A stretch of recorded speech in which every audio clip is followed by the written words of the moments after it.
Que a graça, a paz, a misericórdia e o amor do nosso Pai Celestial estejam sobre nós.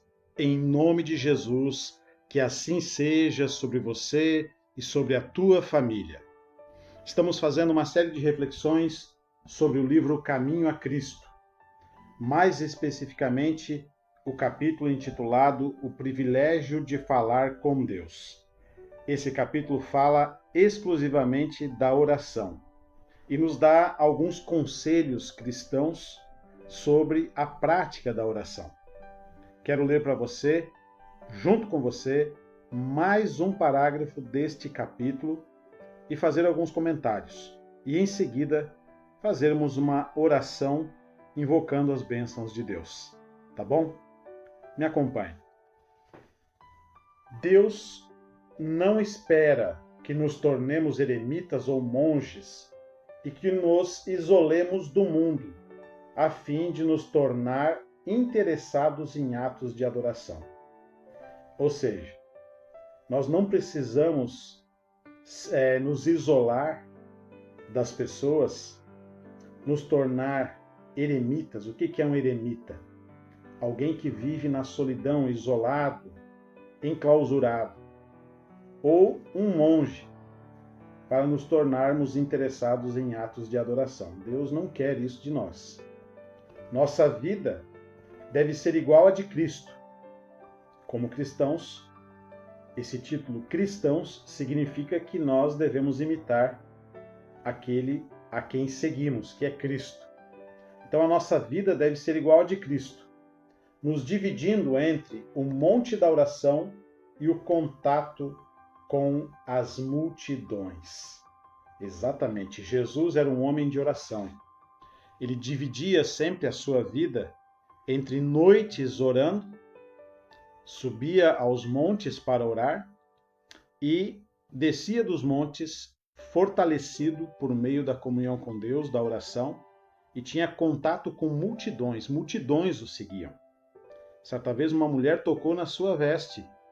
Havia uma multidão de pessoas ao seu redor e ele perguntou para os discípulos: quem me tocou?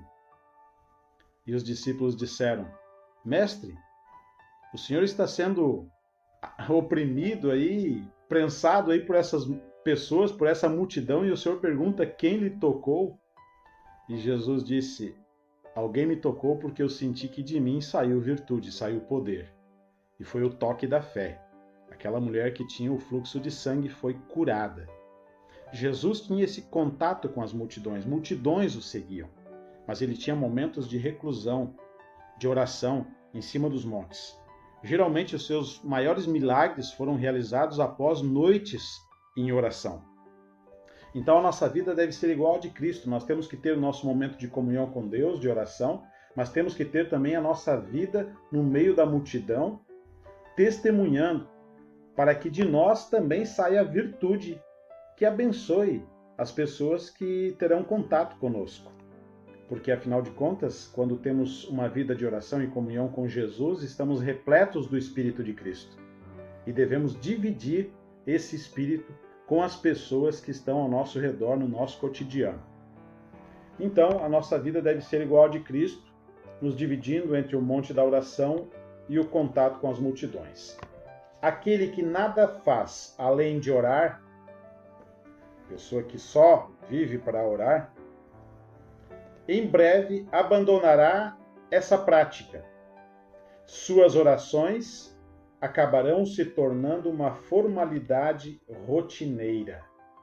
Deus não quer que nós vivamos 24 horas por dia de joelhos, reclusos em oração. Nós temos que viver 24 horas por dia em espírito de oração, em estado de oração, em comunhão com Deus, sempre falando com Ele, sempre pedindo o conselho dEle, a direção dEle, as bênçãos dEle, mas devemos nos misturar com as pessoas, com a multidão, como Jesus fazia. Devemos testemunhar, devemos levar às pessoas essas bênçãos que recebemos.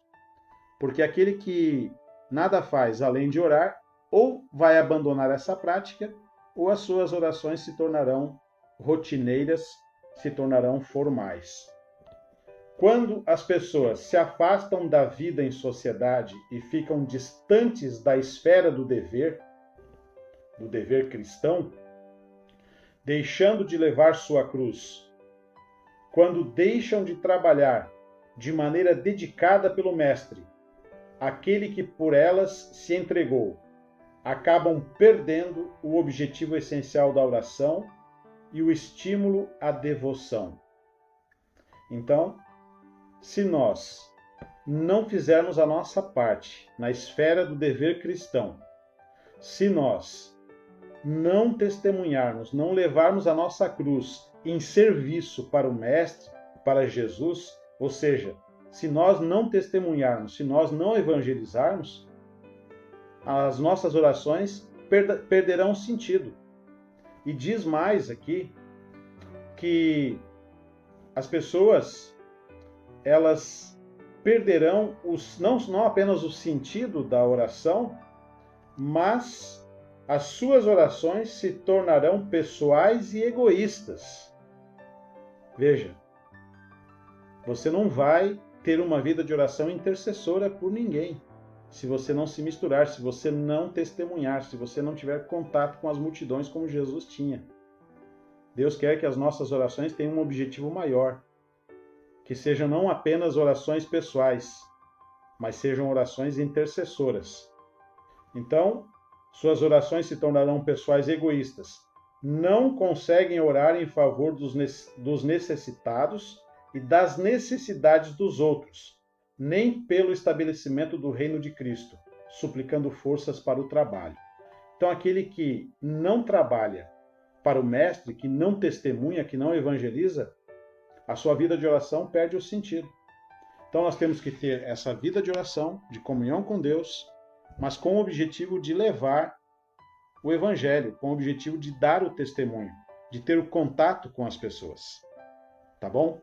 Peça que o Espírito de Jesus te ilumine nesse sentido, para que você tenha uma vida de oração, mas essa vida de oração tenha um objetivo maior, que é testemunhar de Cristo, que é levar o amor de Deus, levar aquilo que você recebe em oração para outras pessoas, orar por outras pessoas, porque do contrário, se você não trabalhar pelo Mestre e para o Mestre, as suas orações vão se tornar pessoais e egoístas e perderão o sentido.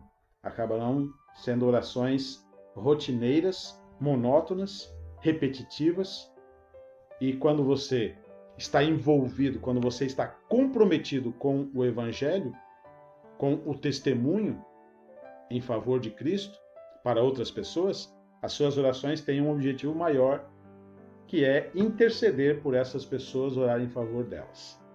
Tá bom? Então eu invoco sobre você nesse momento a bênção do Eterno.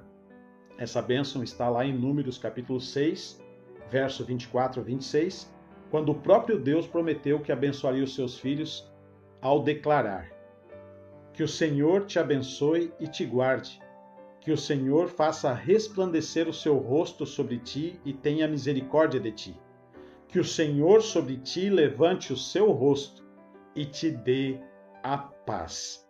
Que assim seja sobre você e sobre a tua família, conforme a palavra e a promessa de Deus, em nome do Senhor Jesus. Amém.